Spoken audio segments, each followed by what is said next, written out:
and welcome to Lesson 5 of B.3, the Cancer Unit. I'm Nicole Bettis, an OpenSciEd facilitator and former high school biology teacher. In this video, I will give an overview of Lesson 5 and wrap up with some tips and tricks. Lesson 5 is a key lesson because it's where students figure out about base pairing in DNA, which will help set the stage for gene expression later on. Before we get too far ahead, let's take a minute to recap how we got here. At the end of Lesson 4, we conclude that the reason that older and taller people have higher rates of cancer is that their cells have gone through more cell divisions. The simulation helped us figure out that the number of mutations increases as the number of cell divisions increase. However, we don't know where these mutations come from. So now we want to investigate how cells end up with differences in their chromosomes and what role p53 plays in preventing these differences. Let's take a look at Lesson 5.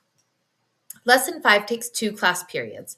It involves using a computer simulation to understand DNA replication. The 20 minutes of material preparation listed here is to make copies of handouts. Because we are using a computer simulation, students will need their individual devices. This lesson can be broken into 2 chunks across the 2 days. In the first chunk, or sense-making loop, we use a computer simulation to explore DNA replication. We figure out that in DNA, only certain letters seem to fit together, and that sometimes during replication, the wrong letters pair up. We also figure out that p53 corrects errors, but there are different versions of p53, and not all versions work. We're left wondering why there are different versions of p53, but before we figure that out, we need to make sure that we can explain how chromosomes are different in cancer cells and what role p53 plays in preventing these differences. So, in the second chunk, or sense-making loop, we use a reading on DNA and chromosomes to find additional evidence to help us with our explanation. From the reading, we learn that A and T and C and G are called complementary base pairs, and that DNA replication is how the chromosomes double during the S phase. To summarize, over the course of this 2-day lesson, students use a computer simulation and reading to figure out that DNA replication is the process chromosomes use to double during the S phase of the cell cycle. Mutations can happen during DNA replication if the wrong letters pair up, and p53 can correct those mutations. However, there are different versions of p53, and not all versions work. Now let's take a minute to dig into a few key moments in Lesson 5. One of the first things we do in this lesson is use the computer simulation to explore DNA and figure out how mutations happen. The simulation starts by asking students to click on the DNA bundle to unwind it. Then they drag and drop a helicase structure and watch as it unzips the DNA. Once the DNA is unzipped, students pair up the nucleotides by dragging and dropping the free-floating ones to the spots indicated by the red arrows. The simulations will complete this process after 5 correct pairings on the top and bottom strands. As it does, it will mismatch some of the pairings and identify these as mutations. Then it will ask students to drag each of the 3 p53 molecules to the strands to remove the mutations. When they do, they will notice that one of the p53 molecules removes the mismatched nucleotide to make space for the correct one, while the other 2 p53 molecules don't do anything. They might also notice that the 3 p53 molecules have slightly different shapes and start to wonder why. After making sense of this computer simulation and DNA replication, we think about the evidence we now have and the evidence we still need to help us explain how chromosomes are different in cancer cells and the role that p53 plays.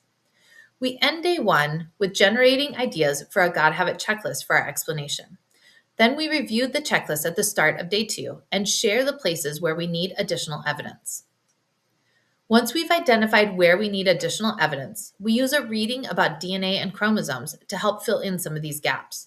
From the brief reading with images, students learn more about the relationships between DNA and chromosomes, about complementary base pairs, and that mutations happen during DNA replication. Students will use this additional information to construct their individual explanation. So here we are at the end of Lesson 5.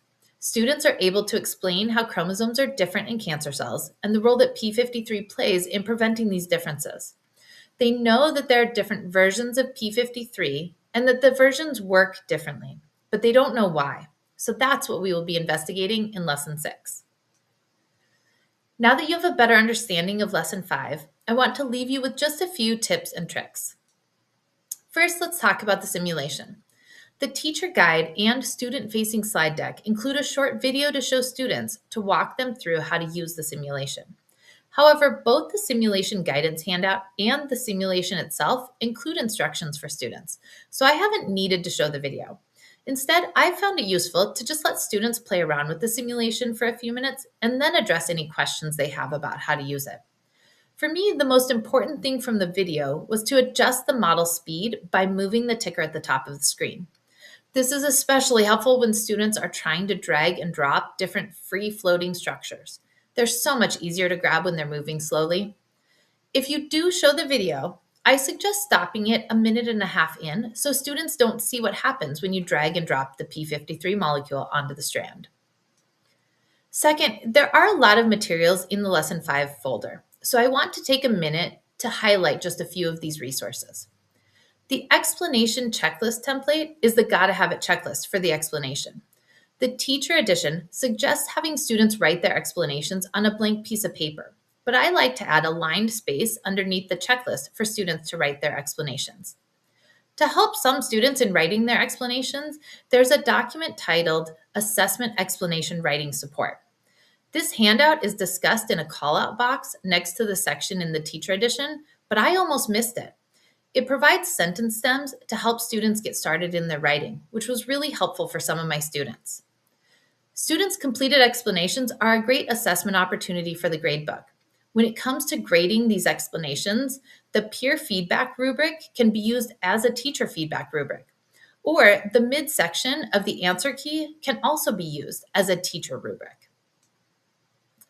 When looking at the guidance for developing your personal glossaries in the unit overview materials, gene expression is the only word shown under words with meanings we co-construct in Lesson 5.